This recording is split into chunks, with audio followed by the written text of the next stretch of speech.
Hi everyone, happy Friday. I hope you're all doing well. Today we're going to read the last scene of Macbeth and we're going to begin to work on the last few assignments that we have for the year. So what I would like us to focus on for today is the reason why Macbeth is considered a tragedy. And thinking about why Macbeth is considered a tragedy, let's see if we can understand what it is that Shakespeare is trying to say through this story. So, in the beginning of the unit, we talked about the characteristics of a hero, of a tragic hero. Macbeth is considered a tragic hero, mainly because of his flaws. So, remember that when we talk about Macbeth, we're talking about Macbeth the character, but then we can also be talking about the play itself. So here, if you take a look at your screen, Macbeth as a whole, as the play, is considered a tragedy because of Macbeth's downfall. This particular character, the hero of the story, has a flaw that causes his downfall. So again, he's a tragic hero. And some of the elements of a tragic hero include someone who experiences a reversal of fortune. So we see in the beginning, the first two scenes, that Macbeth is considered brave. They call him the noble Macbeth. He's slowly but surely climbing the social ladder, and then that good fortune is quickly reversed due to one of his flaws. So a tragic hero is also someone who is neither too good nor too bad. So because he or she were too good or because he or she were too bad, then the audience would be swayed. So if the main character is too good, then his or her downfall would seem unfair. The audience wouldn't like that. And if she's too bad, then the audience wouldn't feel sympathetic.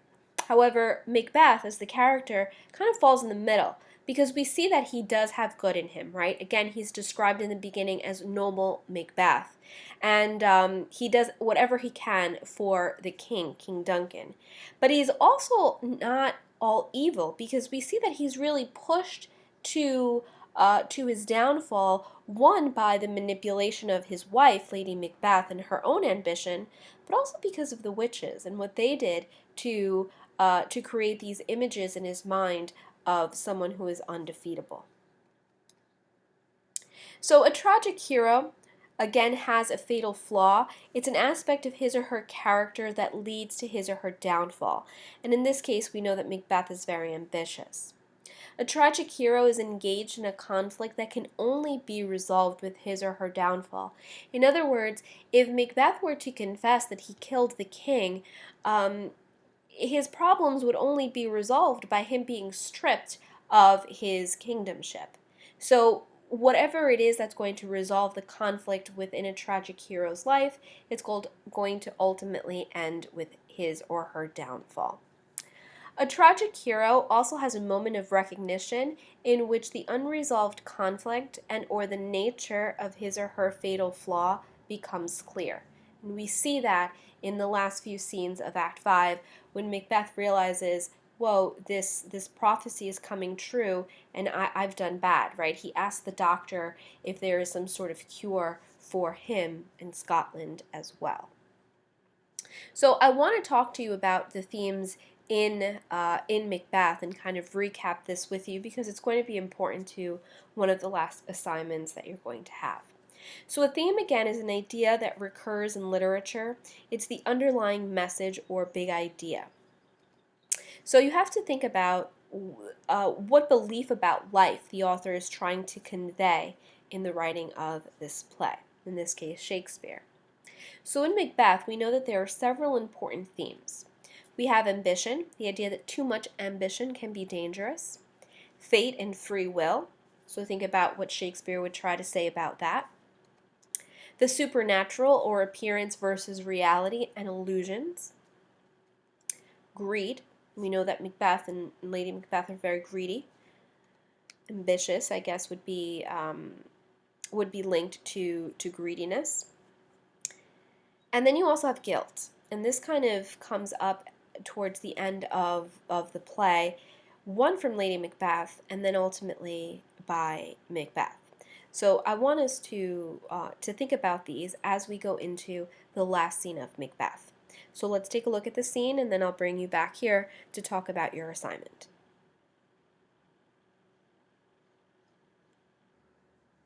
Okay, so scene 8 begins on page 70 of your script. We have Macbeth inside of his castle at first, and then he realizes that they're all charging in. He sees that the Birnam Wood is marching towards Dunsinane, and so he says, "Give me my armor. I have to get to battle." So in this scene here, Macbeth is going to enter, and he's going to begin to fight with Macduff.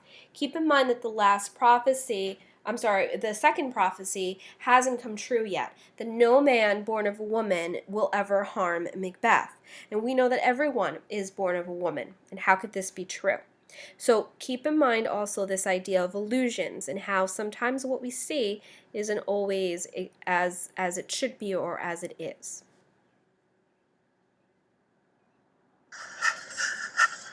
Why should I play the Roman fool and die on mine own sword? Whilst I see lives, the gashes do better upon them. Turn, hellhound, turn. Of all men else I have avoided thee. But get thee back. My soul is too much charged with blood of thine already. I have no words. My voice is in my sword. Thou bloodier villain than terms can give thee out. So here, Macduff and Macbeth are going to begin to fight. Macbeth confesses, you were the last person that I wanted to see. I was trying to avoid you, Macduff. And he also confesses that he was the one who killed Macduff's family. He says, I wanted to avoid you because I'm already guilty of killing all of your family. Your blood is already in my hands. And Macduff says that he acknowledges that. And he says, I have nothing to say to you. What I need to say, I'm going to do it with my sword. And they begin to fight. Now remember that Macbeth has to be very confident in himself. One, he's a great warrior, he's a great fighter. And two, no man shall be able to harm him.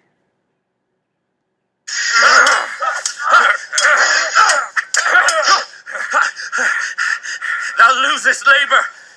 As easy mayest thou the entrenchant air with thy keen sword impress as make me bleed.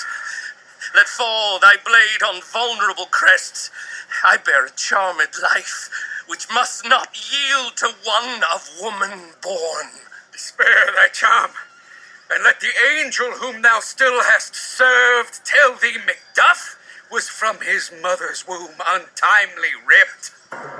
So this is the shocking moment in the story. So Macbeth again continues to feel very confident in himself. He says, "Go on, keep fighting.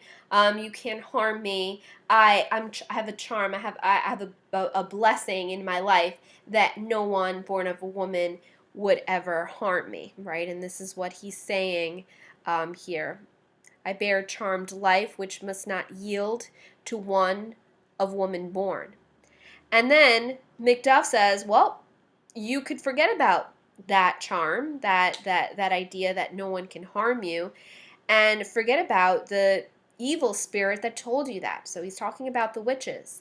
And he says, go ahead and tell them that they're wrong, because Macduff was from his mother's womb untimely ripped. So in other words, what he's saying is that he wasn't born of a natural birth. Macduff, in essence, is saying that he was born prematurely, and therefore they had to perform a C-section on his mom. So he says, I wasn't born out of a woman. I was taken out when it wasn't my time. She didn't give birth to me naturally. So Macbeth now is going to be shocked at the twist of this particular prophecy. Accursed be that tongue that tells me so, for it hath cowed my better part of man.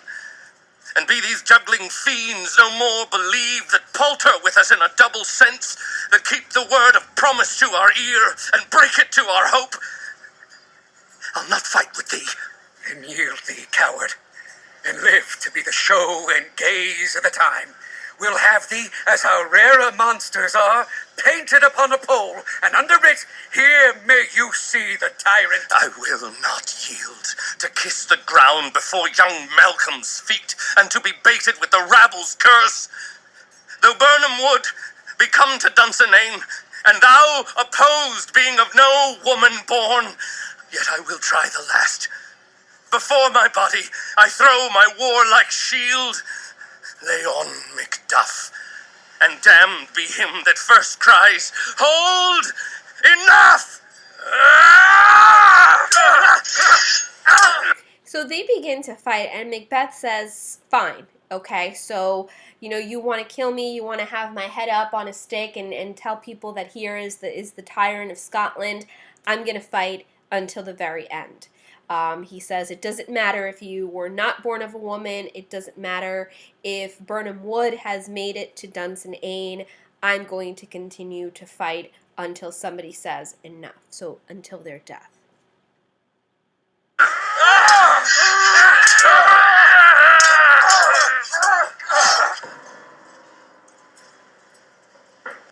So important here to note is the stage directions. It says they enter fighting and Macbeth is slain. So Macduff is able to to put down Macbeth.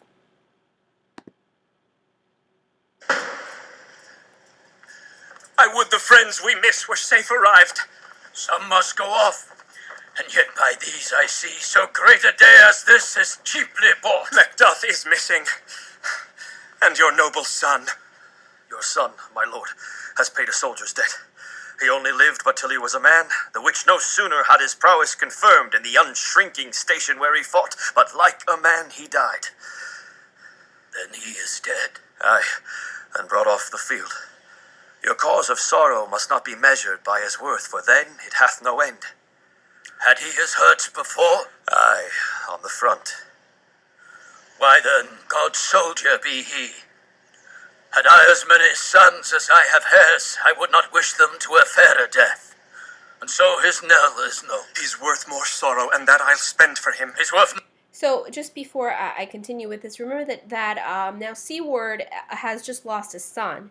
And so I'm sorry, Ross comes in and he he's saying that yes, indeed, we confirmed that your son has died.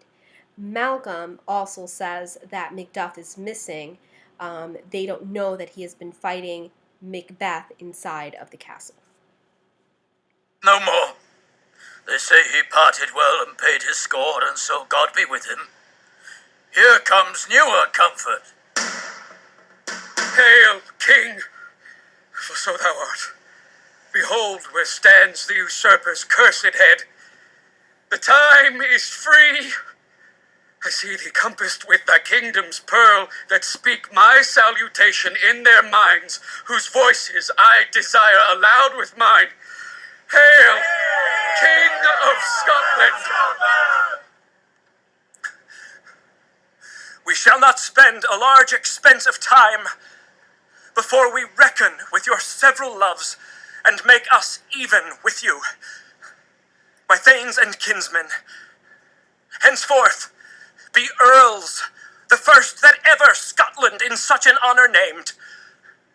What's more to do, which would be planted newly with the time, as calling home our exiled friends abroad that fled the snares of watchful tyranny, producing forth the cruel ministers of this dead butcher and his fiend-like queen, who, as 'tis thought by self and violent hands, took off her life. This, and what needful else that calls upon us, by the grace of grace, we will perform in measure, time, and place. So before we listen to the ending here, Malcolm is now the King of Scotland, as he rightfully should have been, and he says now we can call back all of the people that had fled Scotland because of this tyrant Macbeth.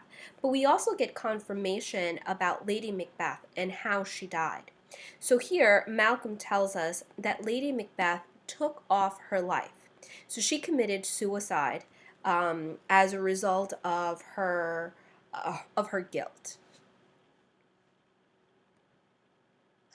So thanks to all at once, and to each one whom we invite to see us crowned at Scone.